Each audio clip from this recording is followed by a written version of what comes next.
Hey everyone, and welcome back to the Deep Dive. Don't forget to like, share, and subscribe to keep those deep dives coming. Today, we're going to explore something pretty practical. How can Buddhist principles help us navigate the everyday, things like work, relationships, even just getting through that grocery shopping line with your sanity intact? Right. And just so you know, this whole deep dive is sparked by New Human Revolution, Volume 4, specifically some guidance from Sensei, the pen name of Daisaku Ikeda, president of Soka Gakkai International, a Buddhist organization.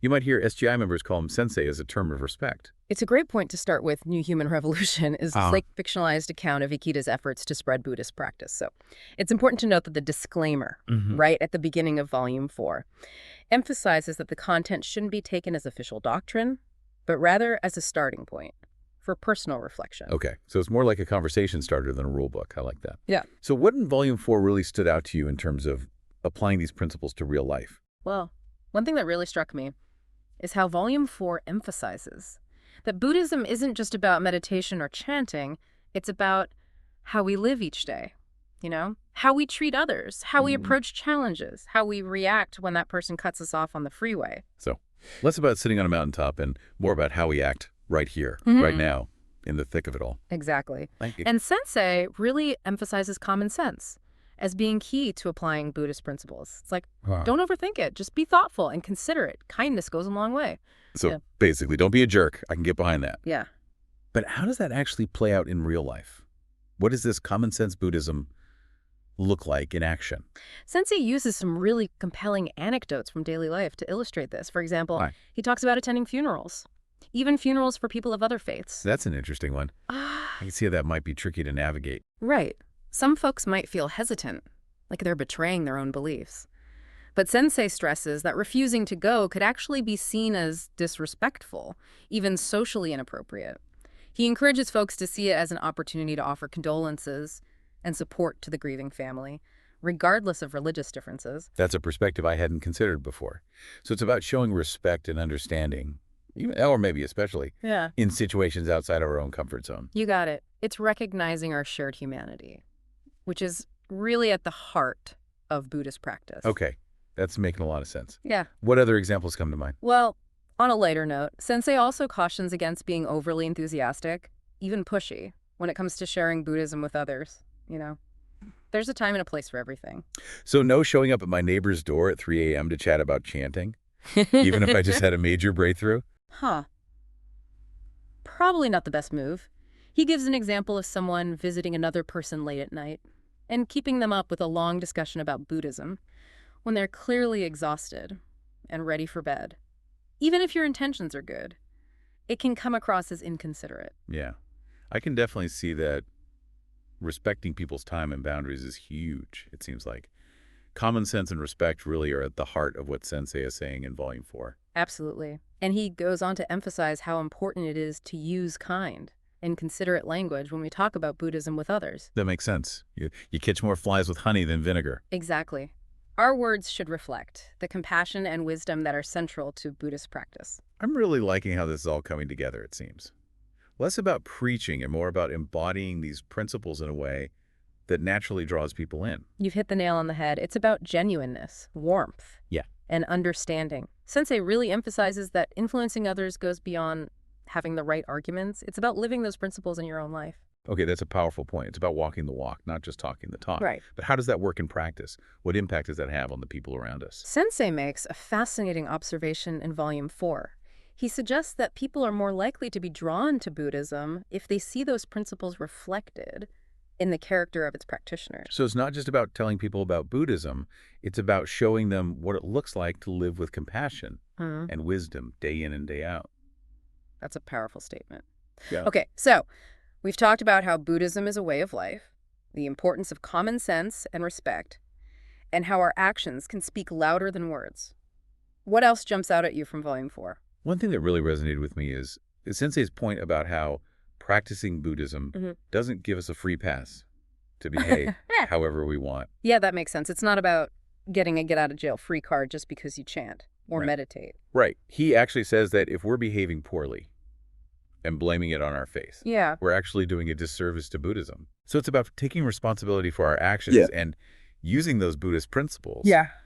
to guide us toward being better people. Exactly. And part of that is recognizing that we're all on a journey. We're all learning and growing. And it's okay to make mistakes. I think that's really important. It's about progress, not perfection. Absolutely. And it's about supporting each other along the way. This reminds me of what we were talking about earlier, how our actions can inspire others. It's all connected. It's Yeah. like we're creating a ripple effect.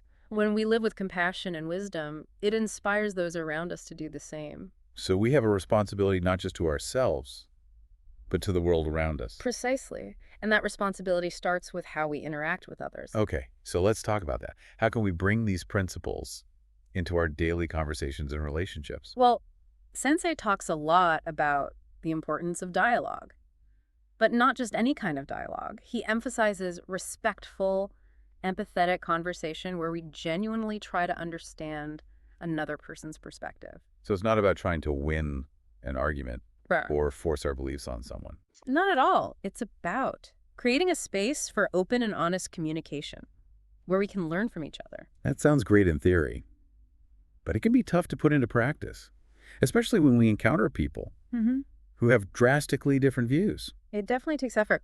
But Sensei offers some really practical advice. He says to strive to speak with kindness and consideration, even when we disagree. It's like that saying about catching more flies with honey than with vinegar. Exactly. And he cautions against using harsh or judgmental language. Our words should reflect the underlying Buddhist compassion. This is all really helpful. It's so easy to get caught up in the intellectual side of Buddhism. But Sensei's guidance in Volume 4 is really bringing it down to earth and showing us how to live it. Yes, and that's one of the things I find so valuable about Volume 4. It's full of practical wisdom we can actually use in our daily lives. It's not just about personal enlightenment, then. It's about creating a more compassionate and just world. You nailed it. And that change starts with each of us. This has been such an eye-opening conversation, I feel like. I'm starting to see how Buddhist principles can help us navigate those tricky real-world situations with more grace and wisdom. I'm glad to hear that. And I think it's important to remember that this is a continuous process. We're all constantly learning. And as we deepen our understanding, we can keep refining our actions and embodying these principles in more skillful ways. So it's not about reaching some end point. It's about continually striving to be better. Precisely. It's about embracing the journey. And speaking of journeys, we've covered a lot of ground in this deep dive, but there's still more to explore. We'll be back with Part 3 after a quick word from our sponsors. Don't go anywhere. And we're back for the final part of our deep dive into practical wisdom from New Human Revolution, Volume 4.